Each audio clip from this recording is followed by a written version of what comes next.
Time to Shine Today podcast varsity squad. This is Scott Ferguson, and I was super uber privileged to have been interviewed by my good friend Andi Smiley on her friendly podcast guide or the friendly podcast guide.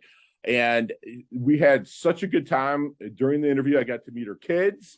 I got to have just a fun conversation. She just let me unleash some awesome knowledge nuggets, which she's going to do for you today.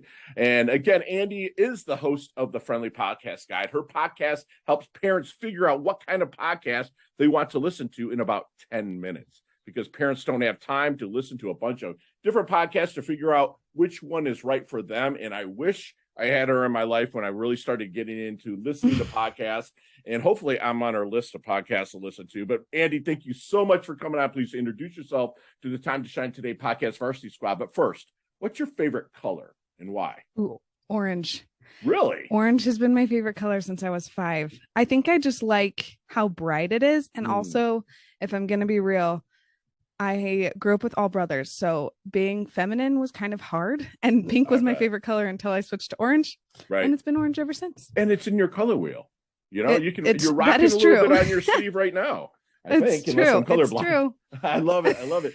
So, Andi, let's dig into, I mean, you're a fantastic mom. So you have the platform, you're raising, I believe, 2 beautiful children, and you have the platform to have parents to maybe make an escape a little bit and listen to a really good podcast, and also knowing if the podcast is good, even if you want your children to listen to it as well. So well, let's kind of like get into the roots of, you know, where you started and how you came to this.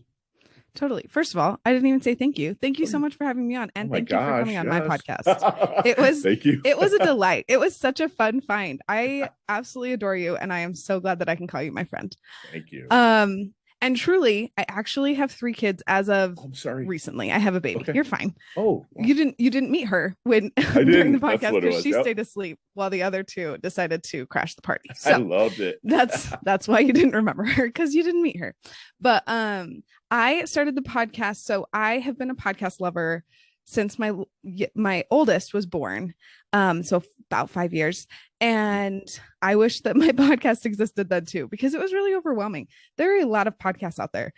I think last check, it was like more than 1 million, and that's a lot. And so I feel like I needed some sort of guidance, but also my friends that might have had different tastes than me, they would give me podcast recommendations, and then I'd be like, I actually didn't like that at all. Like, that's not what I like. I don't like crime.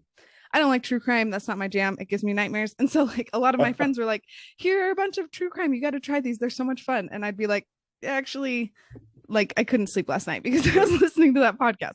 And so I feel like my podcast is for me 5 years ago, pretty much. Mm-hmm. So that people who, especially parents, because I feel like podcasts are a really good way to consume content as a parent. Like, you can have it on like in the car when you're driving carpool, or you can have it on while you're doing dishes at the end of the night. Or for me, my main way of doing podcasts when I first started was I had like a 6-month-old who all he wanted to do was build blocks and knock them over for hours. Right. And I felt like my brain was melting out of my ears slowly. And I was like, I got to listen to something. I've got to do something. And that's when I found podcasts. And I was like, oh, I can turn on a podcast, like a history podcast, and learn more about like something random, like the history of dentistry or something. Right. And I'm learning something, but also I'm engaged with my son, so I can do 2 things at once without being completely bored out of my mind. Right. So that was kind of the reason that it started. And I haven't looked back since. And I love that you said that being bored out of your mind. I mean, before podcasts, what was there, having the TV on and absorbing content where you're trying to, but if it's in your ears and you're cleaning and just doing what you're going to do, I'm the same way. I listen to podcasts. My favorite one, other than the Friendly Podcast, of course, is Business Wars, because I've been in business forever, and I built 3 businesses, and it's all about, it goes like right now I'm listening to UPS versus FedEx, right? But it's told, and there's actors, right? So you're listening, there's a guy narrating, but then there's actors that are acting out the parts of the CEO of FedEx meet with the CEO of, and it's so fun. And you're just like, you're watching a movie or watching a show, but it's like so well done. They've come so far. And it's funny you said that there's a million podcasts, right? Like over a million podcasts, but that's where I started mine. I was like, wait a minute, it's like there's over a million. And someone said to me, Andy, they said, there's a billion blogs, but there's It's only true. a It's million true. podcasts. And out of the million, 90% of them are zombie podcasts, meaning they'll record one or two, and then that's it. Because if you go through like Spotify or something, you're like last recorded date 2015. So Totally. what you're positioning for people is fantastic. So I'm wondering, is there any secret sauce or formula that you use to I don't want to call them ranking podcasts because that sounds judgmental, but like to take it and make it the right one, the right horse for the course, the right podcast for the person? Is there a formula that you use? I would say so. Let me clarify. So, are you saying like if I'm to recommend a podcast to a specific person, like how do I decide? Yeah. So, I would say first of all, I kind of figure out what they want. So, I feel like sometimes okay. Was that podcast called Business Wars? I've got to write it down. Yes. Okay. Yeah. That sounds fabulous, and I really want to listen now. You'll love it. Okay. I'm gonna have to, and hopefully I can have them on my podcast. Those are my favorite when they have like multiple people and it's like more engaging. So I'm excited. But I would say kind of you have to figure out what they want out of a podcast, or you have to figure out for yourself what you want. Some people just want escapism, right? And so usually I'll tell them something like Business Wars, or there are a couple of storytelling podcasts that I really like. One's called Solar. It's literally a story. They call it, did they call it? It's like cinematic audio or something like that. And it's like they produce it so well that it feels like the spaceship is like going over your head, and then sometimes the door's opening behind you or whatever. So I feel like if you want something like that, then I'll give you a storytelling podcast. But if you want to like learn more about something specific, like there are podcasts about the housing market. If you are trying to buy a house, you can dive into a podcast all about buying a house. Or if you want to just learn how to build a 401k, there are money podcasts out there. So I feel like it's kind of just depends on what you want. And then I usually will figure out like when they're listening or who they're listening around. Because if you're listening with littles around and you don't want to have to put headphones in, you've got to make sure that the podcast is okay for little ears. Sure. Explicit, right? Yeah. Right. And I feel like, you know what? The beauty of podcasts is you can put headphones in, or you can wait and listen to it another time, while like if it's live radio, you can't. And so I feel like podcasts are a little more flexible that way. But I feel like some people just don't really love more explicit content. And so just kind of figuring out their preferences there also will help. I would say if you don't have me as a friend or whatever, I would say find people that have similar tastes in books or movies and talk to them about what podcasts they like. That will kind of give you at least a jumping off point when you're trying to figure out where to start in the podcast world. Wow, that's amazing. That's a great point to find people that you have similar tastes with. That's duh, but a lot of people don't because they're like podcasts. And let me ask you something. Do you notice that?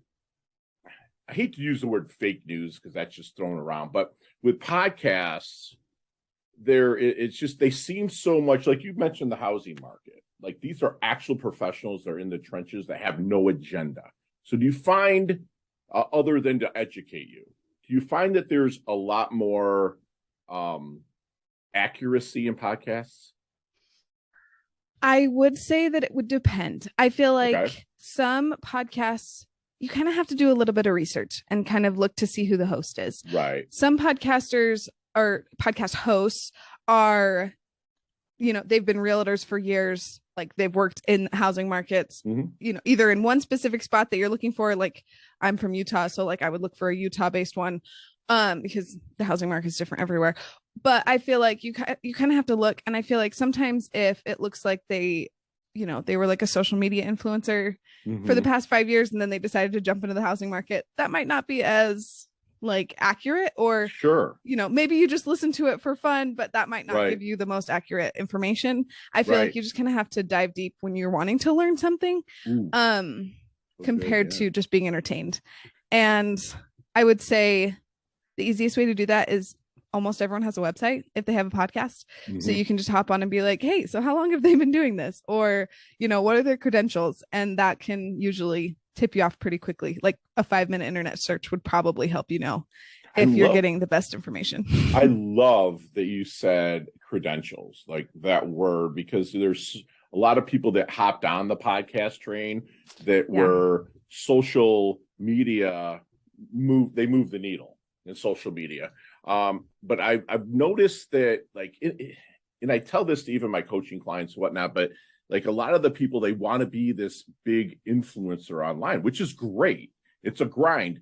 But if you look at a lot of the people that were huge influencers in 2010, you don't even hear about them anymore, right? And then they try to reinvent themselves through podcasting. But like you said, you can kind of do a search, find the credentials, and see who might have said some not so favorable things, or they scammed somebody in one of their other businesses. And it's just so easy to really vet them out. Thank you for sharing that. That's an amazing knowledge nugget. So what do you think then makes a good podcast host?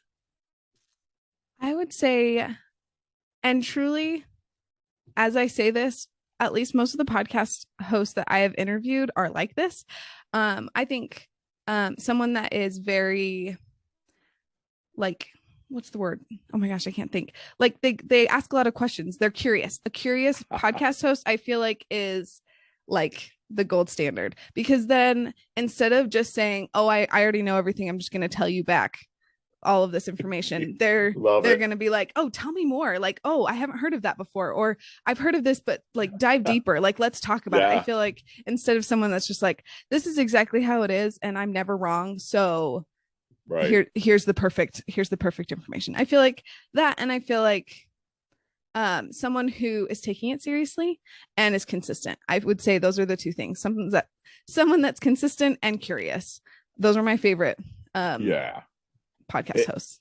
And I see, I started mine, which I shared on your podcast, is like a really selfish endeavor. It was pre-COVID, but I just wanted, I've been a coach for years, you know, a lifestyle optimization artist. That's what my coach has me labeling. I'm a freaking life coach, whatever, breakthrough coach. But it's like, it was funny because I'm like, man, I'm going to interview every coach I can, right? And pick their brain and get a bunch of stuff that I can add into my repertoire. Thing is about coaches, what you mentioned, thing is about coaches is that we're curious. We're trained to shut up and listen to people. So when you have a coach interviewing a coach, the coaches, it took a lot of question asking. It really took me, it's like sitting down with that client. I'm like, where do I start with him or her? Right. And talking and asking questions, because as a coach, they have the answer. I just bring the answer out of them with questions that I ask. So as a coach, interviewing coaches, but I found there's like a little secret sauce to asking. And so I will ask them, like, you know, is there any good question that you wish your client would ask you? Right. And stuff like that. So it made me pull up a varsity game to be able to do that. But what you mentioned, curiosity is key. So what do you think is a huge blind spot being a podcaster? What do you see maybe that they need to make the most improvement? What are you seeing out there as you're really looking at podcasts? What do you think is the biggest improvement podcasters have to make? And by the way, this is a selfish interview for me too, love, because I'm learning from a pro. So what do you think is that big blind spot? Thank you. I would say podcasters need to learn, maybe not learn, but maybe remember that like first and foremost, you're making content. So like that you are a content creator and you're just doing it in a way, because I feel like content creator has kind of become like the new social media influencer, right? Like, oh, I'm a content creator, but I feel like you are making content. So I feel like you need to remember that you've got an audience and that they are listening, because it's sometimes hard to remember that when you're sitting in a room with a microphone by yourself, you know, or you're talking to, or you're just doing an interview, but it's just you two. I feel like remember who your audience is and remember that they are there so that you can make sure you're getting the content that they want. And remember that, like, you're not, I guess you could be doing it just for you, but most likely you've got an audience and you want to make sure you're making content that they will enjoy and that they will tell their friends about. What is your avatar of a listener that tunes into the Friendly podcast? I would say, like, as niche down as I can get would probably be a mom of littles. So pretty much me 5 years ago, right? So a mom of 2, 3 littles that is bored out of her mind and needs a community almost, because I feel like one benefit of podcasts that people don't realize is that you get a community. When you start listening to a podcast, they most likely have a social media that you can just jump right in and like just start commenting or just start like even just following a page. You just get to become immediately a part of this fun community that you all like the same thing, right? Because you all like the same podcast. And so I feel like someone who's looking for community, a mom who's looking for community and looking for entertainment is kind of my that escape as niche down as I can get. Yeah. No, I love that. I love that. But, I had to write my avatar, and I explained it to you a little bit, before we went on, and I make sure I play to that person every time. Right. Totally. So what do you think as a podcaster, your strengths are? Oh, wow. I don't know if I've ever been asked that. I feel like I kind of had a leg up in a weird way, maybe not weird, but in a unique way. I studied broadcast journalism in college, university. Okay. And so I was able to learn how to edit and be like camera ready, like professionally, as well as like literally the way that I look, sure, which doesn't have anything to do with podcasting, but I feel like it helped me to kind of like learn how to be professional in like a broadcasting way. And Love then when I graduated, I got to work in radio, which I absolutely loved. Oh my gosh, I love radio, which is why I started a podcast, right?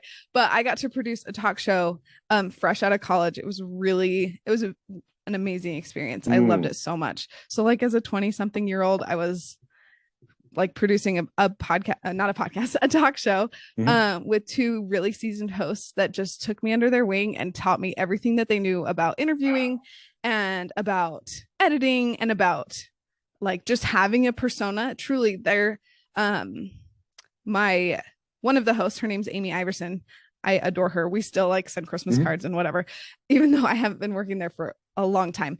But she taught me how to like be professional on social media, which I feel like is kind of a weird thing to learn, but it's become invaluable. Like I know how to just do all of those things, as well as little things like the other host, his name's Jay McFarland. He was able to help me learn how to interview and ask questions, and kind of like, instead of just going with a set of questions, like kind of listening and taking it all in and asking questions that have to do with what the interviewee just said, instead of just, okay, what's the next question?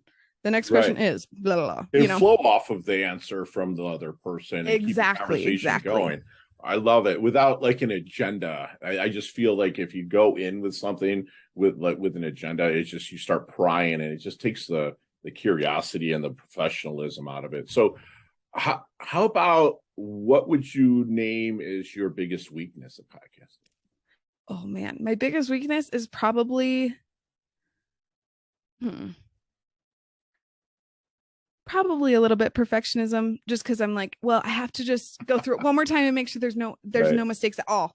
And what I've realized, which I'm still working on, obviously, because it definitely is something that is a weakness, is people like the humanity in a podcast. Like they like the as long as it's not every other word. But they like the long pauses when you're like, ooh, I don't know. Like, let me think about that. Or as you stumble through your words, sometimes I feel like that just makes it more natural. And I feel like being able to embrace that humanity and embrace that imperfection improves your podcast in a way that I feel like sometimes I have to remind myself. Yeah, absolutely.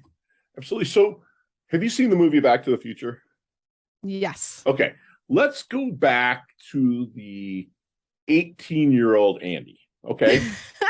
Okay. What kind of knowledge nuggets would you share with her? Not to change anything, because your journey's awesome. 3 beautiful kids, awesome husband, live in a beautiful area. But like, what would you drop on her to maybe help her level up, shorten the learning curve, and blast through just a little bit more? And this is in life, not so much in podcasts.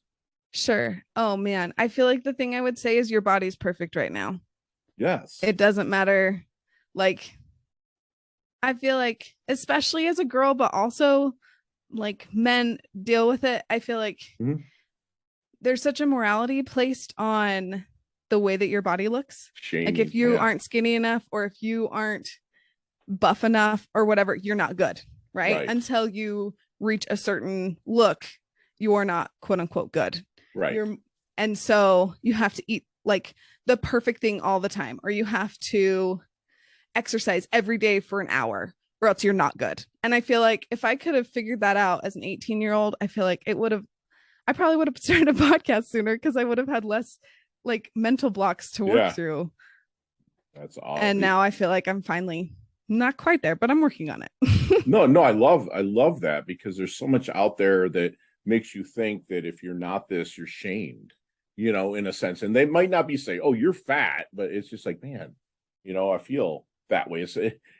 And it's okay to be yourself. It's 100% Yes. okay. Totally. I still believe that we as humans, our temple, we have one temple, right, for the rest of our life. Totally. And we should treat it as such. And if you're not, you're sinning. And I don't mean it in a religious connotation. I mean it is like the Greek word "sinny" is where the context comes from. It means missing the mark. So I think you're missing the mark if you don't try to be the best of yourself, but don't feel like you have to be shamed into that person. Like, you have to be genuine. If not, it's never, like you mentioned earlier, you're not going to be consistent. It's not going to last. Totally. Even with a podcast. So how does Andi want her dash remembered? That little line in between your incarnation date and your expiration date, which hopefully it's a long way down the road, your life date and death date. How do you want Andi's dash remembered? I think I want to be remembered as someone who made other people feel seen and loved.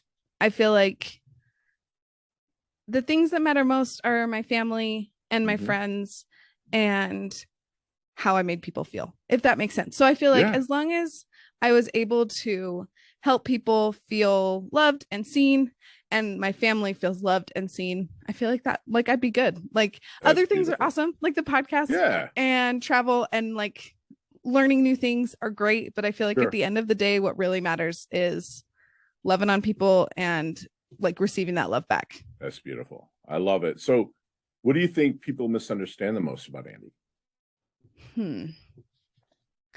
I, for the most part, come off as pretty put together.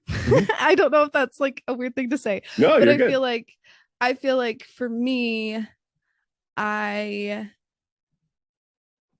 pretty much anyone other than probably like my parents and my husband think that I don't really have that many problems, or like I don't stress about things. And I do. Like, I feel like I definitely have plenty of things that I'm worried about or that I'm struggling with that people just are like, "Oh, she's fine. She doesn't need help. She's fine." All right. Yeah. Right. I got you. I feel like that's probably. Well, thank you for being transparent on that. So then what would Andi's definition of a life well lived be? A life well lived, probably similar to my dash, would be loving people and letting people love me. But also, I would probably add to that traveling a lot, learning about other people and other cultures would be a big thing, and doing that with my family, like teaching my kids how to know, like, learn about other cultures and not be like afraid to do that. That's probably it's like I'm hearing just you live a very curious life, and that is really cool. That is really cool. Awesome. That's a good definition.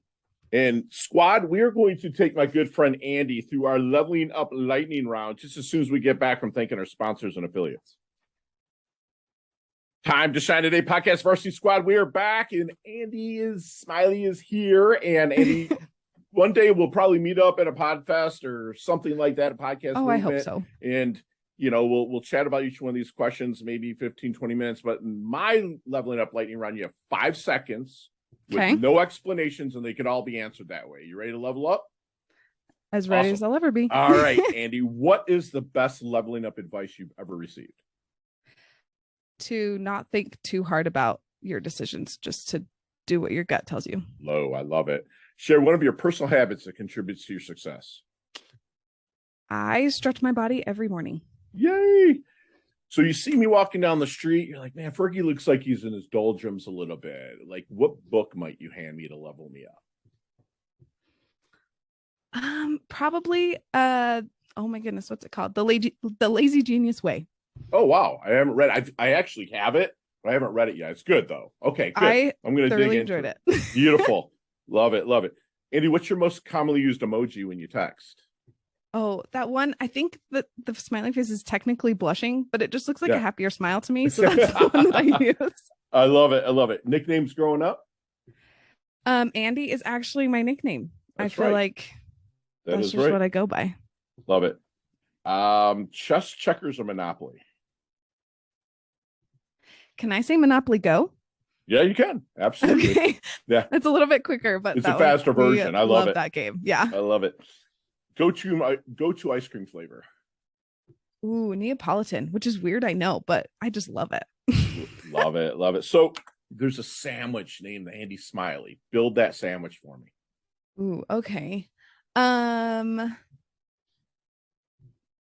really quick. When you're pregnant, you can't have lunch meat unless it's like steamed first. Mm-hmm. So sandwiches are like my favorite thing. I would probably put pepperoni, ham, lettuce, honey mustard, normal mustard, olives, and Miracle Whip on like bread, like ciabatta bread. Like it's a little bit thicker. Yeah, I love ciabatta That's bread. What I would do. Is there any bacon on it? Ooh, bacon would be a gotta have some man addition. Candy on there. I love it. I love it. So what's your favorite charity and or organization you'd like to give your time or money to? I'm a member of the Church of Jesus Christ of Latter-day Saints. Very good. And so we give tithing 10% to that, and they help around the world. Like with the pandemic, they've helped a lot with like vaccines handing out, as well as just like when everything was closed, they would give like food. They would go door to door and give food out. And so that's what I give a lot of my time and money to. That. Beautiful. Last question. You can elaborate on this one, but what is the best decade of music? 60s, 70s, 80s, or 90s?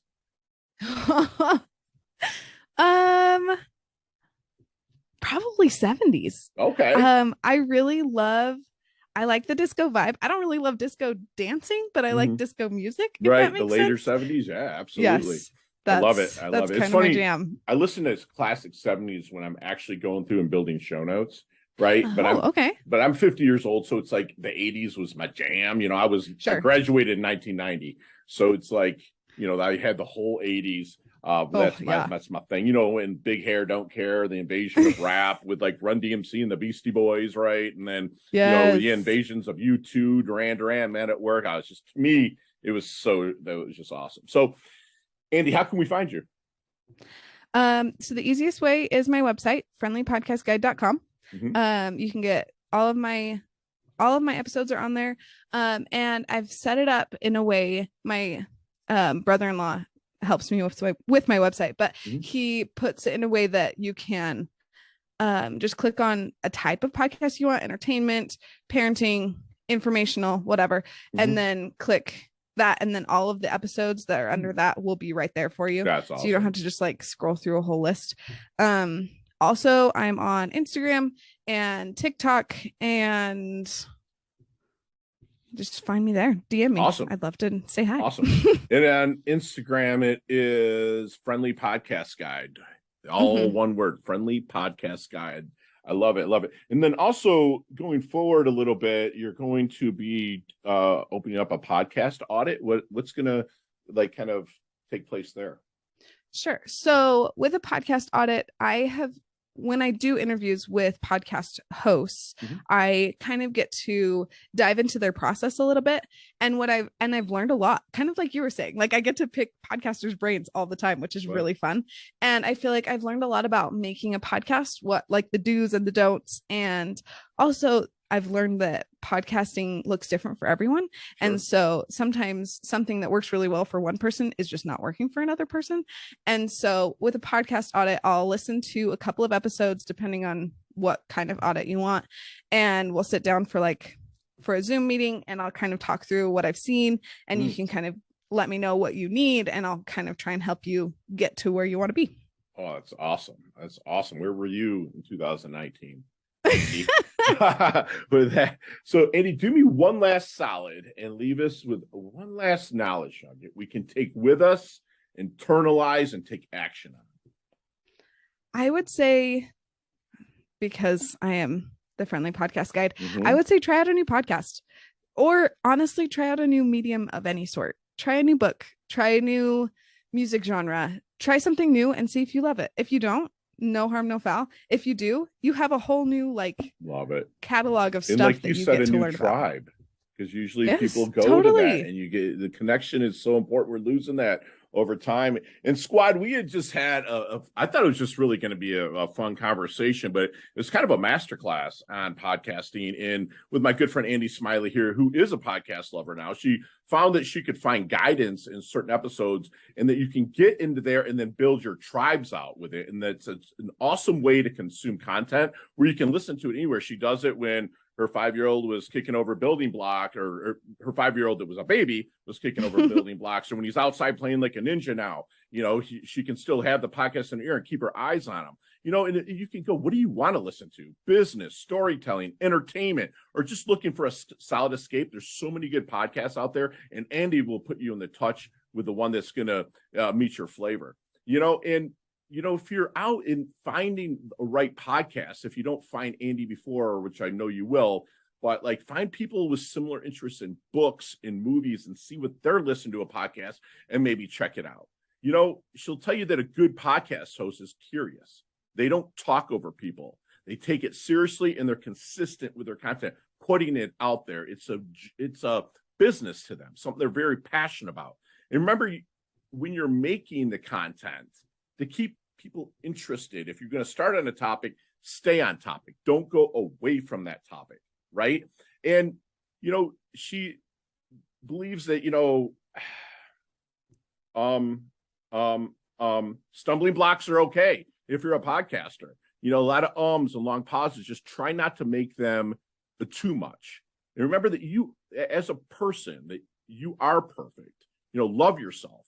If you're doing something out of love or curiosity, it's okay, but don't feel like you need to be shamed into anything. She's a person that will be remembered as she made other people feel seen and loved, and she'll receive that in the same way that she's giving it. Basically, Andi is planting trees she's never going to sit in the shade of, and I'm so blessed to be connected with her. And, try a new podcast out. Go to her site and find a new podcast, and just get consumed by it. And remember, there are tribes that belong to these podcasts, and you can make new friends with similar interests. And I'm glad that Andi is my friend. She levels up her health. She levels up her wealth. She's humble, yet she's hungry. She's earned her varsity letter here at Time to Shine today. Thank you so much for coming on. I absolutely love your guts. Thank you so much. This has been an absolute joy. I'm so glad that we got to connect. Yay! I'll chat soon.